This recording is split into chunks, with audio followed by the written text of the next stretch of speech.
தளபதி அவர்களுக்கு 71 வயசு. ஆனால் அப்படி தெரியல. இன்னைக்கு கூட சொன்னேன், நீ ஃபாரின் போய் வந்ததுக்கு ரொம்ப அழகாக இருக்கிறப்பா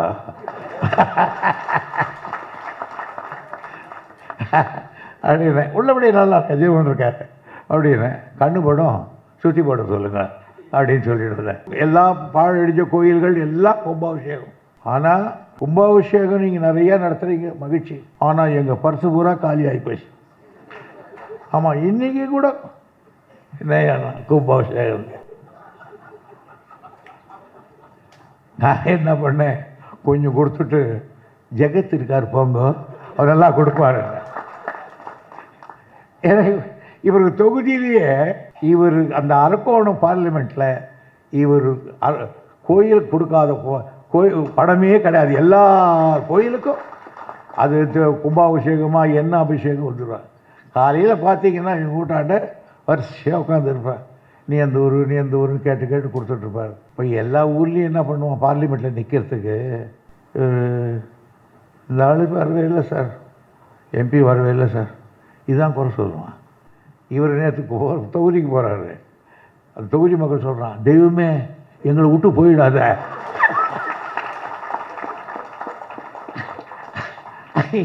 இப்படி இப்படி ஒரு எம்பியை பார்த்துருக்கீங்களா? இந்த வாசிப்பில் போய் கார் இல்லைன்னு சொல்லி மறுபடியும் திரும்பி இந்த பக்கம் போனோமேன்னா அவ்வளோ தூரம் நடப்பானேன்னு 4 வாசப்பள்ளி 4 காரு நிற்க வச்சிருப்பார் அவங்க அப்பா.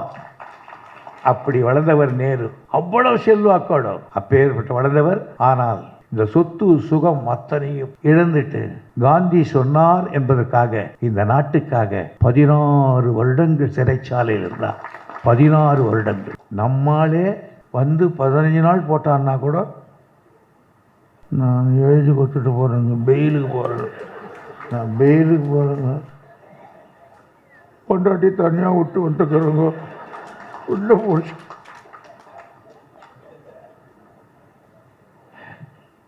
நான் 1 வருஷம் வேலூர் ஜெயிலில் இருந்தேன், மிசாவில். எவனப்பா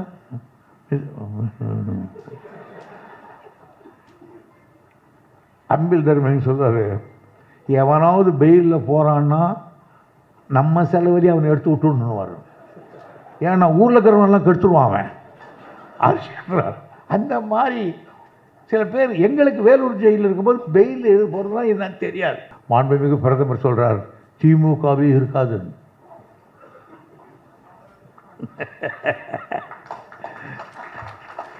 என்ன பெரியவராக இருக்காரேன்னு பார்க்குறோம். எனக்கும் வயசாகிடுச்சு, பெரிய பஞ்சன் ஆகிட்டானேன்னு பார்க்குறேன். நமக்கு பழைய துரைமுருகன் மாதிரி வார்த்தை வருது, ஒரு பொதுச் செயலாளர்றான்னு சொல்லுது. ஆமாம், கரகத்துக்கு பொதுச் செயலாளர் இப்படி சொல்லிட்டாருணுமா. இப்போ எப்போவுமே முன்னால் பேசுகிறவங்களுக்கு ஒரு சௌகரியம், சொல்ல வேண்டியதை சொல்லிவிட்டு அடுத்து அவர் பேசியிருக்கிற காரணத்தால் இத்தோடு முடித்து கொள்ளுகிறேன் போயிட வேண்டியது. என்ன போல் கடைசியில் வர்றவனுக்கு என்ன சௌகரியம்னா, எனக்கு முன்னால் பேசியவரெல்லாம் எல்லாவற்றையும் பேசிவிட்டதால் நானும் சுருக்கமாக பேசிக்கொள்கிறேன் போயிடுவேன். ஆக இது ஒரு மேடை, ஒரு அற்புதமான ஒரு மேடை நாடகம். நம்முடைய பாபு அவர்கள் தெருவில் மைதானத்தில் கூட்டம் போட்டாலும் சரி, தெருவில் கூட்டம் போட்டாலும் சரி, அரங்கத்திலே கூட்டம் போட்டாலும் அதை கூட்ட இலக்கணத்தோடு போடக்கூடிய ஆற்றல் படைத்தவர். இந்த கூட்டம் போடுறதுலேயே ஒரு சிறந்தவன் தமிழ்நாட்டில்னு ஒரு பரிசு இருந்தால் அவருக்கு தான் கொடுத்துருவாங்க. தண்ணீரும் காவேரியே தார்வேந்தன் சோழனே மண்ணாவது சோழ மண்டலமேன்னா, அந்த பாட்டுக்கு என்ன அர்த்தம்னா, தண்ணீரும் தண்ணின்னு சொன்னால் பொதுவாக எத்தனையோ தண்ணி இருக்குது, ஆனாலும் அது காவிரி தண்ணியை தான் குறிக்கும்னா தண்ணீரும் காவிரியே. வேந்தன் என்று சொன்னால் எத்தனையோ ராஜாக்கள் இருந்தாலும் அது சோழ மன்னனை தான் குறிக்கும். நாடு என்று சொன்னால் அது சோழ நாட்டைத்தான் குறிக்கும் என்று சொன்னான். அப்படி கூட்டம் போடுவதற்கே ஒருவன் உண்டென்றால் அது சேகர் பாபைத்தான் குறிக்கும் என்கிற அளவுக்கு வைத்து வைத்துள்ளார். அதுக்காக அவரை பாராட்ட நான் கடமைப்பட்டிருக்கிறோம். ஏன்னா உழைக்கிறவனை 4 வார்த்தை சொன்னால் தான் அடுத்து அவன் செய்வான். உழைக்காதவரை பாராட்டுறதை விட உழைக்கிறவனை பாராட்டுறது ரொம்ப நல்லது. அந்த வகையில் அடுத்து நம்முடைய சுகி சிவம் அவர்கள் ரொம்ப அற்புதமாக பேசுகிறார். கொஞ்சம் கூட கைத்து மேலே நின்று அந்த பக்கம் இந்த பக்கம் சாஞ்சிடாமல் பேலன்ஸ் பண்ணி ஷபாஷ் அப்படின்ற அளவுக்கு பேசுகிறார். எனக்கு பிடிச்சது. ஆனாலும் அவரையும் மீறி சில இடங்களிலே தீப்பொறி பறந்ததை நான் பார்த்தேன். அது சொரணை உள்ளவனுக்கு மட்டும்தான் அந்த எண்ணங்கள் வரும். அதையும் பார்த்திருக்கிறார். அவருடைய பேச்சை நான் நீண்ட நாட்களாக கேட்டிருக்கிறேன் மாணவர்களிருந்து. அவருடைய அப்பாவையும் எனக்கு தெரியும். நான் பச்சைப்பன் கல்லூரியில் படிக்கிற பொழுது பெரும்பாலான டிபேட் எங்களுக்கெல்லாம் ஒரு ஜட்ஜியாக வரக்கூடிய ஒருவர் அவருடைய அப்பா அவருடைய அப்பா அவர்கள் தான் சுகி சுப்பிரமணியம் அவர்கள். எனவே அவருக்கு நல்ல முறையிலே வந்து பேசியிருக்கிறார். அவருக்கு என்னுடைய வணக்கத்தை நான் தெரிவித்துக் கொள்ள கடமைப்பட்டிருக்கிறேன். இன்றைக்கு ஒரு ஹால் மீட்டிங் நான் சொன்ன நேற்று கூட, இனி பப்ளிக் மீட்டிங் போடுறதை விட இப்படிப்பட்ட ஹால் மீட்டிங் போட்டு ஒரு 4 பேச்சாளர்களை மேடையில் வைத்து 4 தலைப்பிலை போட்டு ஒரு எஜுகேஷன் அவங்களுக்கு கிளாஸ் எடுக்கிற மாதிரி எடுத்தால் தான் இன்றைக்கி இந்த சப்ஜெக்டுகள் புரியும் என்று சொல்லியிருக்கிறோம். நாளைக்கு ஒரு லிஸ்ட்டு தயார் பண்ணிக்கிட்டு இருக்காங்க. அதனால் அதுக்கு ஒரு உதாரணமே இதுதான். இப்போ எவ்வளோ அமைதியாக இந்த கூட்டம் நடக்குது. ஆகையினால் அப்படி நடக்கணும். கேட்டவன் ஸ்டூடெண்ட்டு அப்படி தான். நாங்கள்லாம் திமுகவில் ட்ரெயின் ஆகணும்னு சொன்னால் ஒத்தவாட தேட்டரில் அந்த காலத்தில் இவருக்கு தெரியும், ஒத்தவாட தேட்டரில் ஒரு பெரிய தேட்டர் இருந்தது மால்டாக்ஸ் ரோட்டில். அதில் தான் நடக்கும். அப்புறம் இதில் வந்து அர்மேனியன் ஸ்ட்ரீட்டில் இருந்த கோகலே ஹால், அந்த கோகலே ஹால் மீட்டிங், அதில் தான் அண்ணாவும் மற்ற எல்லோரும் பேசுவாங்க, நாங்கள் மாணவர்கள் பேசுவோம். ஆகியனால அந்த எஜுகேட் பண்ணுறதுன்னு சொல்லியிருக்கேன். அதை நான் பற்றி கூட சொல்லிக்கிட்டு போகிறேன். இது காலையில் நானும் தலைவரும் நேற்று பேசிக்கிட்டு போகிறோம். ஒவ்வொருத்தராக அப்படி பேசிக்கிட்டு இருக்கோம். சிலதெல்லாம் பேசுவோம், எந்தெந்த மந்திரி எப்படி பண்ணுறாருன்னு. அப்போது பேசும்போது சொன்னேன், அவரே சொன்னார், அண்ணே இதில் மட்டும் ஒரு பிரச்சனை இல்லைண்ணே, இந்த சேகர் பாபா போட்டது பிரச்சனை இல்லாமல் போச்சுன்னு அந்த கோயில், வேறு எவனையாவது போட்டிருந்தா பெரிய வம்பில் மாட்டிக்கிட்டு இருப்போம்னே அப்படின்னார். ஏன்னு கேட்டிங்கன்னா இவரே கோயில்தான் உள்ளே போகிறாரு, இவரே பட்டப்பட்டா தீர்க்க போகிறாரு. பிரச்சனை இல்லை அவனுக்கு எவனுக்கும். ரொம்ப பேசிட்டு அங்கே போய் பேசியிருந்தாலும் நடக்காது. இது ஒரு பக்திமான்களுடைய இயக்கம், அவங்களும் நாம் ஈர்க்கணும். அண்ணா வந்தப்போ நாவலரை பார்த்து உனக்கு என்னென்ன வேணும்னு கேட்டார். அவள் மாதிரி பக்தவச்சலக்கிட்ட என்னென்ன இருந்ததோ அந்த இலாக்கா கொடுக்கணும். பக்தவச்சலக்கிட்ட என்டோர்மெண்ட் இருந்தது, அவர்கிட்ட இருந்தது கோயிலுக்கு போனார், குளத்துக்கு போனார். இவர் வாங்கியிருக்கக்கூடாது. ரொம்ப சுயமரியாதை பேசுகிறவர் இவர். உள்ளபடியே கடைசி வரையும் சுயமரியாதைக்காரன் தான். அந்த கோயிலில் திருநீர் கொடுத்தான். கொடுப்பான்ல, சரி வாங்கி பிஏவை பார்த்து அப்படி பத்திரமா வைடாதே, பத்திரமா வை கட்சி படிச்சு வை அப்படின்னு சைகியாவது காட்டிடணும். அங்கே கொட்டிட்டார். முடியும் பிடிச்சிட்டானுங்க பாருங்கிற பத்திரிக்கையில்.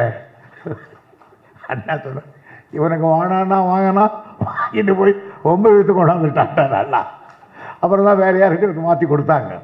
அதனால் ஏற்றுக்கொண்டிருக்கக்கூடிய அந்த பொறுப்பை அதை நாம் மற்றவர்கள் பாராட்டக்கூடிய அளவுக்கு நம்ம செய்யணும். என்னை கூட கேட்டார், கலைஞர்கிட்ட 20 வருஷத்துக்கு மேலே நான் பிடபிள்யூடி இரிகேஷன் மினிஸ்டராக இருந்தேன். இப்போ தலைவர் கேட்டார், அண்ணே எல்லாருக்கும் நான் இலாக்கா ஒதுக்கிட்டேன், உங்களுக்கு ஒதுக்க முடியாது, நீங்கள் பெரியவர், உங்களுக்கு என்ன இலாக்கா வேணுமோ அதை எடுத்துங்கன்னாரு. எனக்கு எந்த இலாக்கா வேணாம் தம்பி, எனக்கு இரிகேஷன் மட்டும் கொடுன்னு. ஏன்னு கேட்டார். எனக்கு அதில் தான் லைக்கிங், எனக்கு அதுதான் தெரியும். இப்போ என்னை கேட்டிங்கன்னா தாமிரபரணியிலிருந்து கீழே தூத்துக்குடியிலிருந்து எல்லா ஆறு குளம் கொட்டையெல்லாம் எனக்கு தெரியும். எல்லாம் எனக்கு தெரியும். அதனால் நம்ம 2வது விவசாயத்தோடு இருந்தவன், எனக்கு விவசாயினுடைய நிலைமை தெரியும். ஆகினால் தெரிஞ்சதுனால இப்போ இருக்கிறதுனால எனக்கு உட்கார்ந்த இடத்திலிருந்தே அதிகாரி தான் தப்பு சொல்லுவானே தவிர நான் சொல்கிறேன். சித்தாத்தில் 22 கேம்ப் அணைக்கட்டு இருக்கும். அவரை மானூர் அணைக்கட்டு எங்கே இருக்குதுன்னு கேட்டால் தெரியாது, எனக்கு தெரியும். எல்லப்பங்குளம் எங்கே இருக்குது கேட்டால் திருச்செந்தூரில் எங்கே இருக்குன்னு எனக்கு தெரியும், அவருக்கு தெரியாது.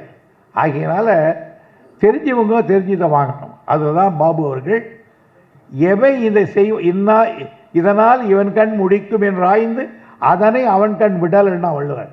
எவனால் எது சாதிக்க முடியுமோ அதை அவன்கிட்ட கொடுனார். இதை இவர் சாதிக்க முடியும் என்று எண்ணினால் இவர்கிட்ட அறநிலைத்துறையை கொடுத்தார்.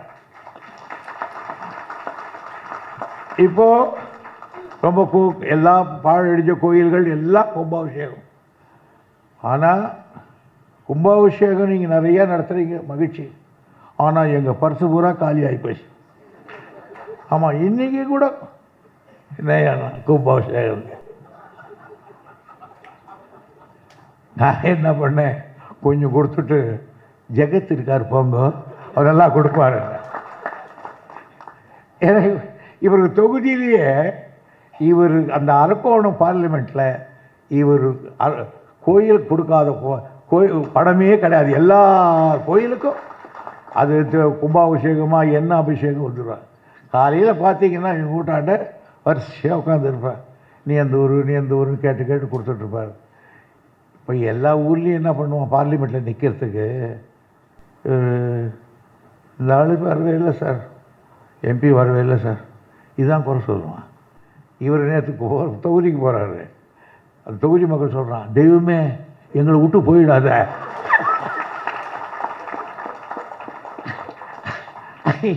இப்படி இப்படி ஒரு எம்பியை பார்த்துருக்கீங்களா? தெய்வம் என்ன கோயில் குளம் பகவான். அதே மாதிரி கல்விகளுக்கு கொடுக்கக்கூடியது. அப்படி ஒவ்வொருத்தருக்கும் ஒரு நிலைமை ஏற்பட்டிருக்காரு. அதுக்காக அதே இந்த கழக ஆட்சியில் இவ்வளோ கோயில் குளங்களை செய்கிறது. நான் கூட பாபுக்கிட்ட கேட்டேன், ஒரு கோயிலுக்கு வந்து எங்கள் ஊர் கொடுத்துட்டு வந்திருக்கார், இன்னும் 2 கோயில் கொடுக்குறேன்னு சொல்லியிருக்கார், கொடுப்பாருன்னு நினைக்கிறேன். அடுத்து நம்முடைய தலைவருடைய பிறந்தநாள் விழா. தளபதி அவர்களுக்கு 71 வயசு. ஆனால் அப்படி தெரியல. இன்னைக்கு கூட சொன்னேன், நீ ஃபாரின் கோயில் வந்ததுக்கு ரொம்ப அழகாக இருக்கப்பா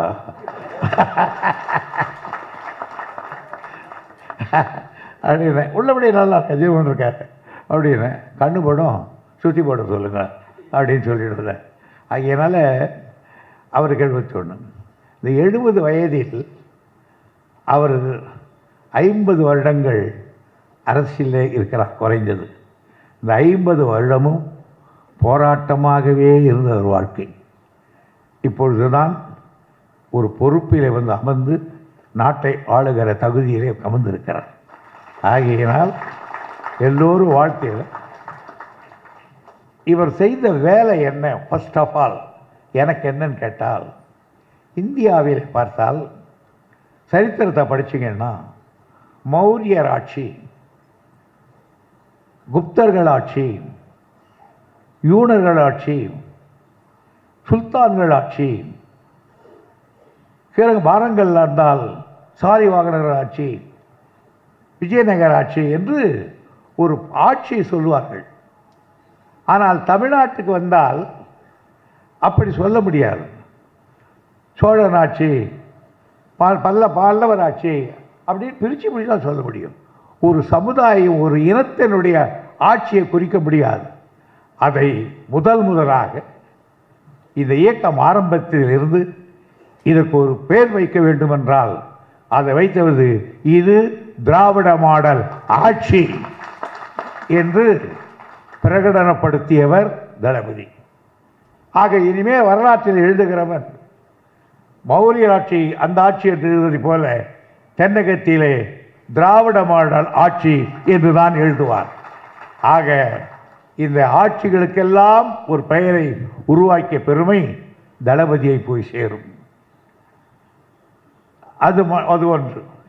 இரண்டாவது, நம்முடைய ஜெகத்தரசன் சொன்னதை போல கலைஞர் அவர்கள் அண்ணா இறந்ததுக்கு பிறகு 68-69 இருந்து 2 முறை சீஃப் மினிஸ்டர் ஆன பிறகுதான் அவரை மற்ற இடங்களில் தேர்ந்தெடுத்து மற்ற இடங்களுக்கு வடநாட்டிலே அவர் புகழ் பரவியது எனக்கு தெரியும்.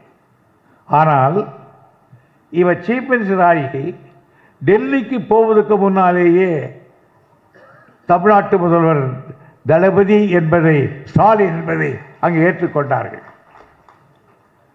காரணம், தலைவருடைய மகன் விரை ஒன்று போட்டால் சுரை ஒன்று காய்க்காது. ஆகவே கலைஞருடைய மகன் என்றுதான் இவரை உடனடியாக ஏற்றுக்கொண்டார்கள். பாட்னா அந்த கான்ஃபரன்ஸுக்கு போகிற போதே சொன்னேன் அவரிடத்தில், தம்பி, உங்கள் அப்பா கூட லேட்டாக தான் ஆல் இண்டியா புகழ் பெற்றார். நீ புறப்படுவதற்கு முன்னாலேயே உங்கள் வீட்டு வாசலிலே அந்த புகழ் காத்து கொண்டு பாட்னாவுக்கு அழைத்து செல்கிறார். பாட்னா என்பது பாடாலிபுத்திரம், அசோகன் ஆண்ட பூமி, நாலந்தா பல்கலைக்கழகம் இருந்த பூமி. எனவே மிகப்பெரிய நாலந்தா பல்கலைக்கழகத்துக்கும் காஞ்சியில் இருந்த பல்கலைக்கழகத்துக்கும் தான் அந்த காலத்தில் படிப்பு அமெரிக்காவில் போய் ஹார்வர்டு யூனிவர்சிட்டியில் படிப்பதை போல் படிப்பார்கள் என்று நான் அவர்கிட்ட சொன்னேன். ஆகையினால் அது இரண்டாவது அவர் செய்திருக்க மகத்தான். மூன்றாவது, சமீபத்திலே அவர் ஒன்று, இப்போ அவருடைய ஆற்றலை பற்றி மற்றவர்கள் என்ன சொல்கிறாங்கன்னு கேட்டால், நம்முடைய பிரதமர் உட்பட இங்கே இருக்கிற ஆறுமுகம் சுப்பிரமணியம் நாங்கள் வாரிசு அரசியலை ஒழிக்கப் போகிறோம். அதாவது 10 வருஷம் ஆண்டுட்டு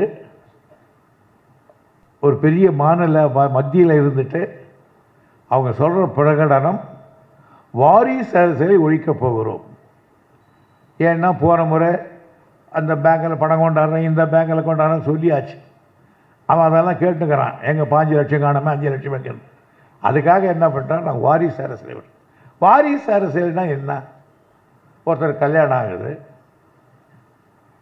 ஆம்பளையாக இருந்தாலும் பிள்ளை பெற்றுக்கிறான் இல்லையா, பிள்ளைய வளர்க்குறான், பிள்ளை வளருது, அப்பா பார்த்து எப்படி போனானோ அப்படி தான் வளருது.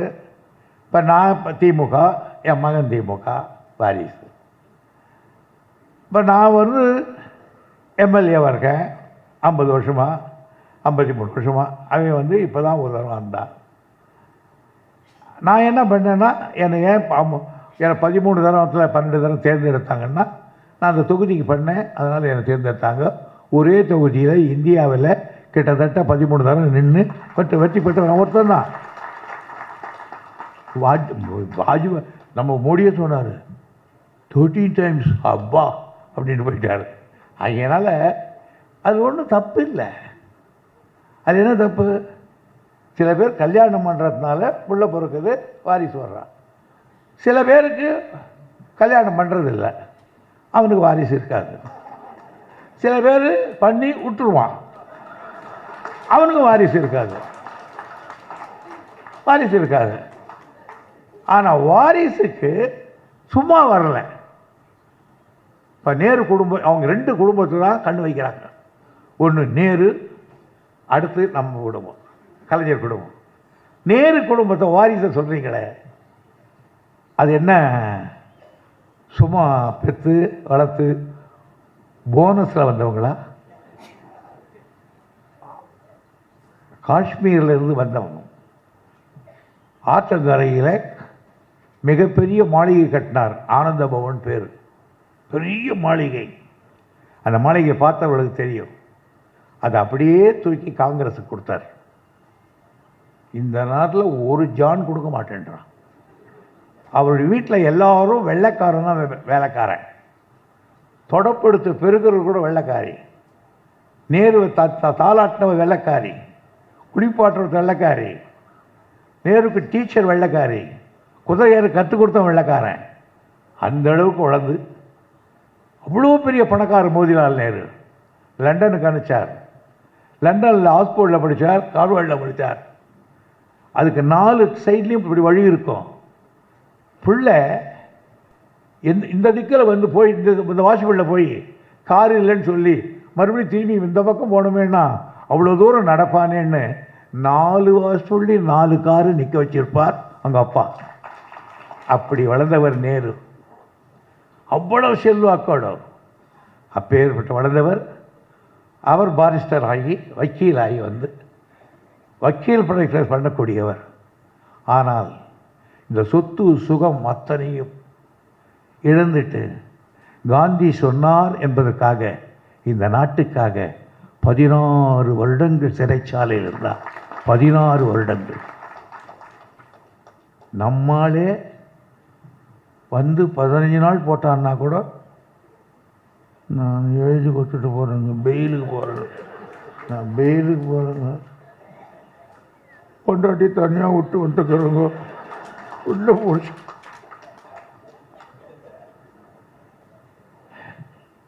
நான் ஒரு வருஷம் வேலூர் ஜெயிலில் இருந்தேன், மிசாவில். எவனப்பா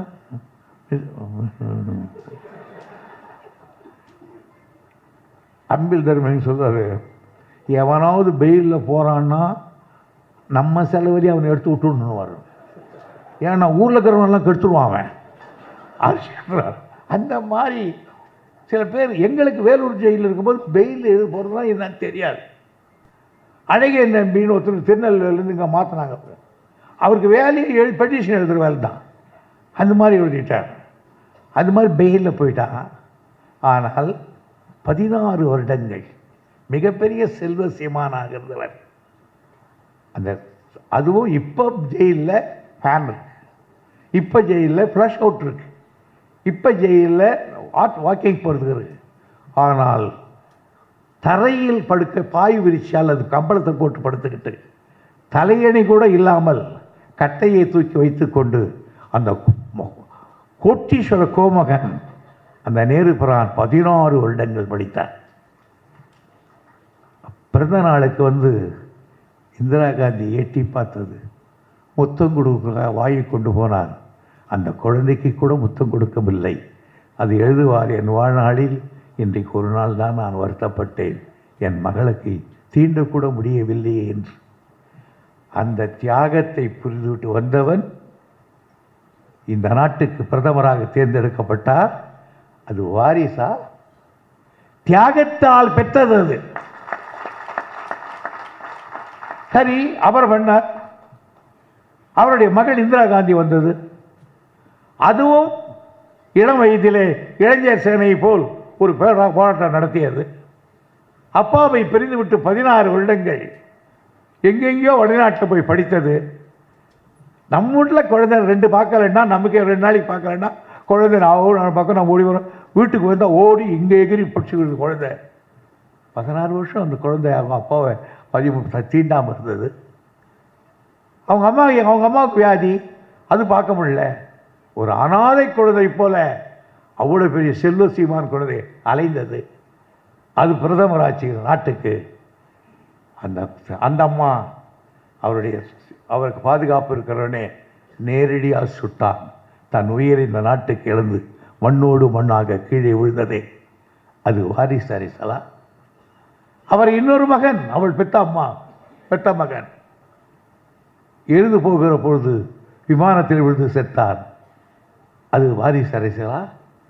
இன்னொரு மகன், அடுத்த மகன் இந்த தேர்தலுக்கு வந்து திருப்பூரில் பேசுகிற பொழுது மனித வெடிகுண்டு வெடித்து சுக்குலூராக போய்விட்டானே, எவ்வளவு பெரிய தியாகம்! இவரெல்லாம் உங்களுக்கு வாரிசு அரசாக தெரிகிறதா? எல்லாவற்றையும் இழந்து சோனியா காந்தி அந்த இளம் வயதிலே விதவையாக நின்று கொண்டிருக்கிறாள். எல்லோரும் போய் நீங்கள் கணவர் விட்ட இடத்தை நடத்த வேண்டும் என்று சொல்வதற்காக பிரான்ஸ் நாட்டிலே பிறந்த அவர்கள் இந்த நாட்டு மருமகளாக வந்ததால் இந்த நாடுதான் என் நாடு, இது பொன்னாடு என்று அந்த விதவை கோலத்திலே உட்கார்ந்து இந்த கட்சியை நடத்தினார்களே, அது வாரிசு அரசலா? அந்த அம்மா தேர்தலில் வருகிற பொழுது காங்கிரஸே பேசாமல் இருந்த பொழுது கலைஞர் தான் அடுத்த பிரதமர் இந்திரா காந்தி சோனியா காந்தி என்று சொன்ன பொழுது நாடே ஜே ஜே ஜே என்று வெற்றி பெற்று அந்த அம்மாவிடத்தில் போய் தங்கத்தாமாளத்தில் வைத்து வெற்றி வைத்து, தாயே நீதான் இங்கே ஆள வேண்டும் என்று சொன்ன பொழுது, எனக்கு வேண்டாம் இந்த பதவி, வேறு யாருக்காவது கொடுங்கள் என்று அந்த வீட்டுக்கு வந்த பதவியை, பிரதமர் பதவியை வேண்டாம் என்று அந்த அம்மா மறுத்தார்களே, அது எவ்வளோ பெரிய தியாகம். இங்கே இப்போ இவன் ஒரு வார்டில் நிற்கிறான், இவன் மொண்டாட்டி ஒரு வார்டில் நிற்கிறான். பிரதமர் பதவி வீட்டு வாசப்படியில் நின்றது வேண்டாம் என்று சொன்னார்களே, அது தியாகமா? அதையா நீங்கள் வாரிசாரி செலுத்துகிறீர்கள்? அதே போல்தான் எங்கள் தலைவர் தண்டவாளத்தை தலைவெடுத்து படுத்து விட்டார் காலக்குடிக்காக. ரயில் வந்து 5 அடியில் இருக்கிறது. எழுந்து கொள்ளுங்கள் என்றார். பக்கத்திலே முல்லை சக்தி அவரோடு படுத்திருந்தவர், சக்தி இந்த உலகத்தை கடைசியாக கண்ணத்திருந்து பார் என்கிறார்கள். கடைசியிலே பேசி அதற்கு பிறகு எடுக்கப்பட்ட ஒரு போராட்டத்துக்கு போனார். அந்த தியாகத்தை புரிவதற்கு தயாராக இருந்தாரே உயிர் வாரிசலா எங்களுடைய தளபதி இன்றைக்கு சீஃப் மினிஸ்டராக இருக்காரு. இவர் என்ன அப்பாவுக்கு சொன்னார் என்பதற்காக வாரிசாக வந்தவரா? 50 ஆண்டு காலம் அவர் சுற்றாத ஊர் இல்லை, பேசாத மேடை இல்லை, நடத்தாத போராட்டம் இல்லை. எல்லா போராட்டத்துக்கு மேலாக அவர் மிசாவிலே கைது செய்யப்பட்டு வேலூர் சிறையில் நான் இருந்தேன். அங்கே எங்களுக்கு அடி இல்லை, உதை இல்லை, ரொம்ப கௌரவமாக நடத்தினார்கள். ஆனால் சென்னையில் ஒவ்வொருவரையும் மிருகத்தனமாக அடித்தார்கள். வேடவேந்தன் போகிற பொழுது அவரை அடித்த அடி அவருடைய பட்டக்ஸ் பிஞ்சு போய் கீழே விழுந்திருக்கிறார். மாவிய நாராயணசாமி அதே நிலை. கூப்பிட்டு ஒருவர் வெளியே திறந்து வச்சு 10 பேர் சேர்ந்து அடிக்கிறான். அப்படி தளபதியை போட்டு அடிக்கிறார்கள். இன்னும் 10 அடி அடித்தால் செத்து போவார் என்ற நிலைமை தெரிந்த உடனே இனி விட்டுவிடக்கூடாது என்று சிட்டி பாபு பாய்ந்து போய் சாலின் மீது படுத்தான்.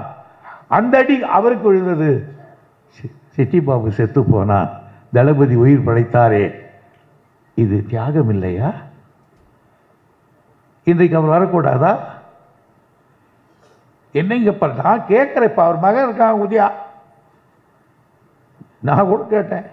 ஜாலியாக சுற்றிக்கிட்டு இன்னைக்கு நடிகளோட தாராயுத்தம் சுற்றிக்கிட்டுக்கிட்டு நடிகளோட ஆடி பாடி இருக்க, ஏண்டா உனக்கு இந்த வேலைன்னு மாமா நீங்கள் வேறு பேசாமல் இருக்க அப்படின்னா அவளை விட்டு ஜாலியாக இருக்கிறத விட்டுட்டு இன்றைக்கி வந்து தியாகமாக பண்ணிக்கிட்டு ஒரு காது ஆளுநர் செய்கிறாரு. தியாகம் இல்லையா? அண்ணா சொன்னார், என்ன தியாகம் என்றால் இருப்பதை இழப்பது தியாகம். 65 என்ன தான் ஃபஸ்ட்டு அரெஸ்ட் பண்ணாங்க பச்சைபாஸில், போயிட்டோம். அப்போ அண்ணாலாம் ஜெயிலில் இருக்காங்க. அதுக்கு மறுநாள் 250 ஸ்டூடெண்ட் வந்தாங்க. அங்கே போட்டு உடைச்சோம் நாங்கள் சாப்பாட்டுக்கு பாட்டெல்லாம் தட்டல. அண்ணா எங்களெல்லாம் உட்கார வச்சு பேசினார், நீங்கள் தியாகம் பண்ண வந்திருக்கிறீர்கள், தியாகம் என்றால் இருப்பதை இழப்பது, இல்லாததை பெறும் என்று சொன்னாரே, அந்த தியாகத்தை பெறுமே. அது நான் கேட்கிறேன், பிரதமரையும் கேட்கிறேன், அந்த கேட்குறது நீங்கள் எல்லாம் ஜெயிலுக்கு போயிருக்கீங்களா? அந்த ஜெயிலுக்கு போகும்போது போன உடனே பிடிவிந்து கேட்டு உட்கார வைப்பான். பெரிய தோட்டம் இரும்பு கேட்டு விட்டுருப்பான். அந்த ஜட்டியோடு உட்கார வைப்பான். அவன் நல்லா தான் உட்காந்துருப்பான். சரியா உட்காரா அடிப்பேன்.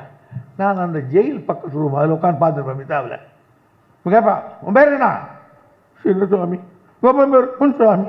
எந்த ஊர்? வேலூர். எந்த தாலுக்கா? திருப்பத்தூர் தாலுக்கான்னு அவன் கரெக்டாக சொன்னான். ஏண்டா எந்த ஜில்லான்னு துறையை தனியாக கேட்கணுமா? ஓட்டாமனி தம்முன்னு. அது அவன் அடிக்கிறதுக்கு சான்ஸ் இல்லை. பேரெல்லாம் கரெக்டாக சொன்னான், அட்ரஸை. ஆனால் இவன் கேட்கல, தாலுக்கா வரையும் கேட்டான். அடுத்து கேட்குறான், ஏண்டா துறைய ஜில்லா எதுன்னு கேட்கணுமோன்னா அடித்து அடியில் அவனுக்கு ஒன்றுக்கே வந்துடுச்சு. வடார்காட் ஜில்லான்னா. அடுத்தவனை கூப்பிட்டான், உன் பேர் என்னன்னா? முன்ரத்னம். அப்பன் பேர் நாகரத்னம். எந்த ஊர்? இந்த ஊர். அந்த ஊர் ஆரணி, வேலூர் மாவட்டம். ஏண்டா வேலூர் ஆரணி வேலூர் மாவட்டம் எனக்கு சொல்லிக் கொடுக்குறியா நாச்சாவன்? நான் மணின்னு ஒரு ஜெயில் இருந்தாருங்க. ஏன் சார் இது என்ன அக்கறை ஒன்று? இதுக்கு பேர் தாங்க ஜெயில் அடினார் அவர். சொன்னாலும் அடிப்பான், சொல்லாட்டே அடிப்பான். நீங்கள் யாராவது வாங்கியிருக்கீங்களா? 65 எங்களுக்கும் இந்த ஜெயிலில் அப்படி தான் உட்கார வச்சுட்டான். அந்த ஜெயிலில் போனவங்களுக்கு தெரியும், உள்ளே ஒரு சின்ன அரசமாக இருக்கும். அங்கே அண்ணா உட்காந்துருக்காரு, மத்தியாழகன் ரென்வியன்லாம் உட்காந்துருக்காங்க. அண்ணாவுக்கு அங்கேருந்து எப்படி தெரிஞ்சது? சரி நம்ம பசங்க மாதிரி தெரிறாங்களே பார்த்து வாடினார். 2 பேரும் வந்து பார்த்தாங்க. என்னை பார்த்து உடனே போய் சொன்னாங்க. ஜட்டியோடு உட்கார வச்சுருந்தாங்களே, ஜட்டியோட. நான் இந்த ராமன் ஒருத்தர் அண்ணா கூப்பிட்டாரு. என்ன அப்புறம் வந்தால அதான் சொல்கிறேன், நாங்கள் அதெல்லாம் பார்த்துருக்கோம். எங்களுக்கு அந்த சாப்பாடு எடுத்து வருவானே, சாப்பாடு மாதிரி இருக்கும், சாவு தூக்கிக்கார மாதிரி தூக்கிக்கார அந்த ஏண்டா சாவு தூக்கிற மாதிரி தூக்காருவா. அதில் ஒரே அந்த துணி அழுக்கு. ஜெகத்து நீங்கள் பார்த்துருக்க மாட்டீங்க, ரொம்ப மோசம். ஆனால் நாங்கள் எல்லாம் முதல் நாள் ஒரு 5-6 நாள் இப்படியே போட்டோம். எங்களுக்கெல்லாம் குரு L Ganesan I say take it all அப்படின்னு சாப்பிடுவார் அவர். அப்புறம் எங்களுக்கு பசி, சாப்பிட்டு தான் ஆகணும். அப்படிப்பட்ட ஒரு நிலைமை. அவன் சாப்பாடு பண்ண போன இடத்த பார்த்தீங்கன்னா பெரிய கொப்பரையில் கீரையை போட்டுட்டு 10 பேர் ஏறி மெரிச்சிக்கிட்டு இருப்பான். ஒருத்தன் காலை பார்த்தா சொரியாக்குது, இன்னொரு காலை பார்த்தா புண்ணாகு. அவ்வளோ கொடுமையில் நாங்கள்லாம் சாப்பிட்டோண்டா, வேறு வழிகள் என்ன இவ்வளோ பண்ணிட்டு வர்றோம். அவங்களெல்லாம் வந்து வாரிசு அரசுன்னு சொல்கிறீங்களே, இதுதான் முறையா? இவங்கெல்லாம் செய்யலையா? நீங்கள் என்றைக்காவது பண்ணியிருக்கீங்களா? இல்லை. ஆனால் திராவிட முன்னேற்ற கழகம் வாரிசு இல்லை, தியாக திபீம்பம். தியாகத்திலே பூத்த மலர் திராவிட முன்னேற்ற கழகம். ஆகவே நீங்கள் எங்களை வாரிசு அடிச்சுன்னு சொல்லி, நாங்கள் மாண்புமிகு பிரதமர் சொல்கிறார் திமுகவே இருக்காதுன்னு.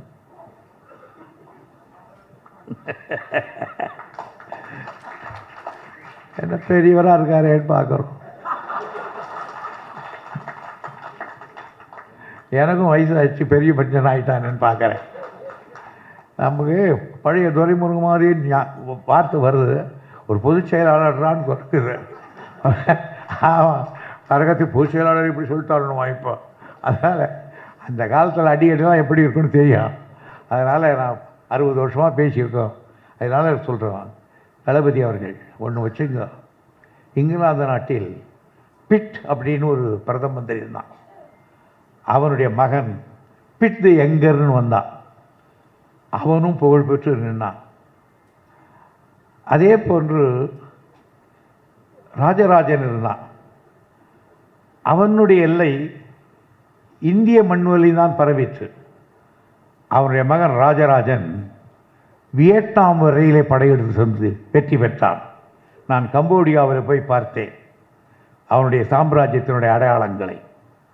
கடாரம் வென்றான் என்று பெயர் பெற்றான் அவனுடைய மகன். செங்குட்டவன் கங்கை வரையிலே போனான், அவனுடைய மகன் இமய வரையிலே போனான். ஆக போல் எங்கள் தளபதி கலைஞர் அவர்கள் புகழ் டெல்லி வரையிலே போனது. எங்கள் தளபதியினுடைய புகழ் ஆசியா கண்டம் முழுவதும் ஓங்கி நிற்கும் என்பதை எடுத்து கூறி வாய்ப்புக்கு நன்றி தெரிவித்து விடைபெறுவேன். நன்றி, வணக்கம்.